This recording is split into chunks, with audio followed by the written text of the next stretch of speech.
Hi friends, welcome to Jo's kitchen. நீங்கள் இன்னும் நம்ம ஜோஸ் கிச்சன் சேனல் சப்ஸ்கிரைப் பண்ணலையா? சட்டுன்னு சப்ஸ்கிரைப் பண்ணிவிட்டு லைக் பட்டனையும் ஹைப் பட்டனையும் தட்டி விட்டுட்டு வாங்க வீடியோக்குள்ளார போகலாம். பழைய சோறு சாப்பிட்றதுனால நமக்கு கிடைக்கக்கூடிய ஆரோக்கிய நன்மைகள் என்னென்ன அப்படின்னு தான் இந்த வீடியோவில் பார்க்க போகிறோம். ஸோ வீடியோவை ஸ்கிப் பண்ணாமல் பாருங்கள் ஃப்ரெண்ட்ஸ். 60 வயசை கடந்த பிறகும் திடகாத்திரமா இருக்கக்கூடிய கிராமத்து பெரியவர் யார்ட்டையாவது கேட்டு பாருங்களேன், உங்களோட ஆரோக்கியத்துக்கு என்ன காரணம்னு. அவங்க சட்டுன்னு பழைய சோறும் கம்மங்கழியும் தான், வேற என்ன அப்படின்னு பதில் சொல்லுவாங்க. பழைய சாதம் அப்படிங்கிறது நம்மளோட முன்னோர்களோட உடல் நலத்துக்கு பக்கபலமா இருந்திருக்குது அப்படிங்கிறது மறுக்க முடியாத ஒரு உண்மைதான்.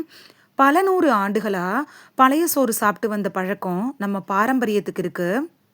இப்படி பழைய சோறோட பெருமைகளையும் பலன்களையும் நம்ம பட்டியலிட்டு சொல்லிட்டே போலாங்க. ஆனா இன்றைய காலத்துல இருக்கக்கூடிய தலைமுறைகள்கிட்ட பழைய சோறு அப்படின்னு சொன்னீங்கன்னா கூகுள்ல தான் தேட ஆரம்பிப்பாங்க போல, அந்த அளவுக்கு மாறிட்டு இருக்கு. பழைய சாதம், பழைய சோறு, பழஞ்சோறு, ஏழைகளோட உணவு, ஐஸ் பிரியாணி அப்படின்லாம் இந்த சொல்றாங்க. இந்த பழைய சாதம் இருக்குல்ல, இது அமெரிக்கர்களுக்கும் வேற நாட்டுல இருக்கிறவங்களுக்கும் வேணா அதிசயமா இருக்கலாம். நம்ம முன்னோர்களுக்கு அன்றாட அவங்க பார்த்து பார்த்து பழகி போன ஒரு காலை உணவு தான். மதியம் வடிச்சு மீந்து போன சாதத்துல தண்ணி ஊத்திடுவாங்க. அடுத்த நாள் அது பழைய சாதம் ஆயிரும். இதுதான் இதோட செய்முறை விளக்கம் கூட. இது கூட தெரியாத எங்களுக்குன்னு சிலர் கேட்கலாம். ஆனா, எத சொன்னாலும் ரெசிபி சொல்லுங்களேன் அப்படின்னு கேட்கக்கூடிய இன்றைய தலைமுறைகளுக்கு இது உபயோகமா இருக்கும் அப்படின்னு நம்புறேன். இந்த சாதத்தை ஊற வைக்கிறீங்கல்ல, அந்த தண்ணியில கூட அவ்வளவு நன்மைகள் இருக்கு. அதை கீழே ஊத்திராதீங்க. கிராமங்கள்ல வெயில்ல வாடி வதங்கி வர்றவங்க உரிமையோடு கேட்கக்கூடிய ஒரு பானம்னா அது கொஞ்சம் நீச்ச தண்ணி இருந்தா கொடுத்தாயி அப்படின்வாங்க. நீச்ச தண்ணி அப்படின்னா பழைய சோறு தண்ணி தான். இதை நீராகாரம் அப்படின்னு கூட சொல்லுவாங்க. உடல் உஷ்ணத்தை குறைக்கும், குளிர்ச்சியோடு இருக்கக்கூடிய தன்மையை இந்த நீராகாரம் தன்னுள்ள வச்சிருக்கு. எனர்ஜியையும் சேர்த்து தரக்கூடிய ஒரு அற்புத ஆகாரம் தான் இந்த நீராகாரம்.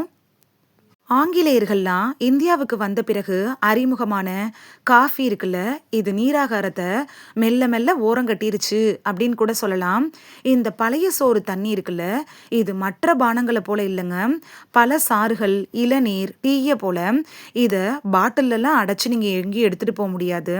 சாதம் கலந்துருக்கிறதுனால இது பாட்டிலில் ஊற்றி எடுத்துகிட்டு போக முடியாது. இதுவும் கூட தமிழர்கள் இந்த நீராகாரத்தை மறந்து போகிறதுக்கான ஒரு காரணமாக கூட இருக்கலாம். இந்த பழைய சாதத்தை தனியாக ஃப்ரிட்ஜில் வச்சு நீங்கள் குளிரூட்ட வேண்டிய அவசியம்லாம் இல்லை. நீங்கள் அடுப்பாங்கரையிலேயே ஒரு பாத்திரத்தில் வச்சு மூடி போட்டு வச்சுட்டாலே போதும்.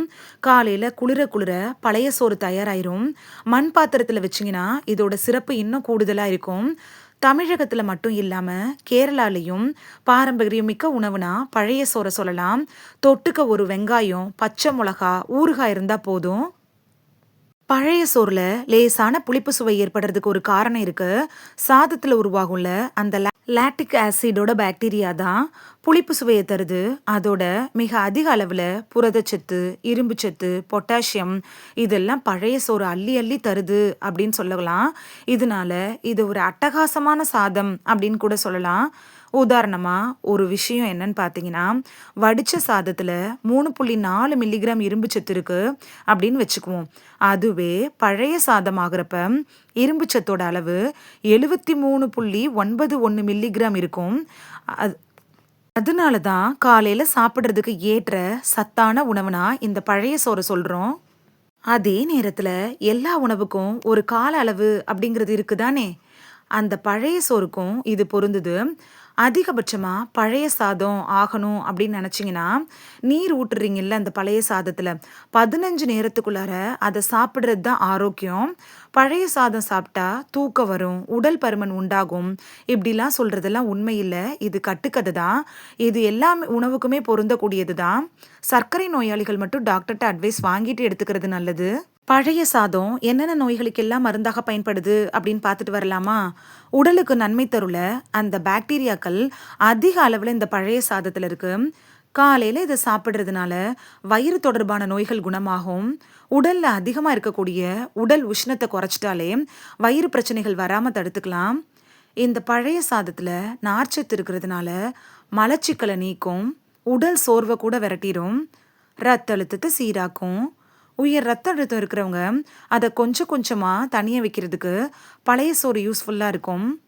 முழு நாளைக்கும் நீங்கள் ஃப்ரெஷ்ஷாக உணரணும் அப்படின்னு நினச்சிங்கன்னா காலையில் பழைய சாதத்தை எடுத்துக்கிறது நல்லது. ஒவ்வாமை பிரச்சனை, தோல் தொடர்பான வியாதிகளுக்கு பழைய சாதம் அப்படிங்கிறது ஒரு நல்ல தீர்வை தரும். எல்லா விதமான வயிற்று புண்களுக்கும் பழைய சாதம் அப்படிங்கிறது ஒரு வரப்பிரசாதம் தான். நோய் எதிர்ப்பு சக்தியை அதிகரிக்க செஞ்சு புதிய நோய் தொற்றுக்கள் எதுவும் வராமல் தடுக்கிறதுக்கும் பழைய சாதம் உதவியாக இருக்கும். உங்களோட ஸ்கின்னு நல்லா க்ளோவாக ஆகணும் அப்படின்னு நினச்சிங்கன்னா பழைய சாதத்தை எடுத்துக்கலாம். பழைய சோறு இருக்கிற இடம் ஆரோக்கியம் குடியிருக்கும் இடம் அப்படின்னு கூட சொல்லலாம். இந்த வீடியோவில் தினமும் காலையில் பழைய சாதம் சாப்பிட்றதுனால நமக்கு கிடைக்கக்கூடிய ஆரோக்கிய நன்மைகள் என்னென்ன அப்படின்னு தான் பார்த்தோம். இனி மிஸ் பண்ணாமல் டெய்லி பழைய சாதத்தை சாப்பிட்டு பலன் பெறுவீங்க அப்படின்னு நம்புகிறேன். இது ரொம்ப காஸ்ட்லிலாம் இல்லை, ஈஸியாகவே செஞ்சிடலாம். இது உங்களுக்கு ரொம்ப யூஸ்ஃபுல்லாக இருந்திருக்கும் அப்படின்னு நம்புகிறேன். இந்த வீடியோ உங்களுக்கு பிடிச்சிருந்துச்சுன்னா லைக் பட்டனையும் ஹைப் பட்டனையும் தட்டி விடுங்க. இது உங்கள் ஃப்ரெண்ட்ஸுக்கு பயன்படணும் அப்படின்னு நினச்சிங்கன்னா ஷேர் பண்ணி விடுங்க. நிறைய பேர் சப்ஸ்கிரைப் பண்ணாமல் பார்க்குறீங்க ஃப்ரெண்ட்ஸ். நீங்களும் சப்ஸ்கிரைப் பண்ணிவிட்டு பார்த்தா நமக்கு பவர் கிடைக்கும். நீங்கள் சப்ஸ்கிரைப் பண்ணிட்டு பார்க்குறது இது மாதிரியான வீடியோக்கள் தொடர்ந்து போடுறதுக்கு எங்களை மோட்டிவேட் செய்கிற விதமாக அமையும் ஃப்ரெண்ட்ஸ். சப்ஸ்கிரைப் பண்ணுறதோட மட்டும் இல்லாமல் பக்கத்தில் இருக்க பெல் ஐக்கானை கிளிக் பண்ணி ஆளுங்கிற ஆப்ஷனை கிளிக் பண்ணி வச்சிட்டிங்கன்னா நாங்கள் வீடியோ போட்ட உடனே நோட்டிஃபிகேஷன் உங்கள் செல்ஃபோனை வந்தடையும். நாளைக்கு வேறொரு ஆரோக்கியமான பதிவில் சந்திக்கலாம். Thank you, by.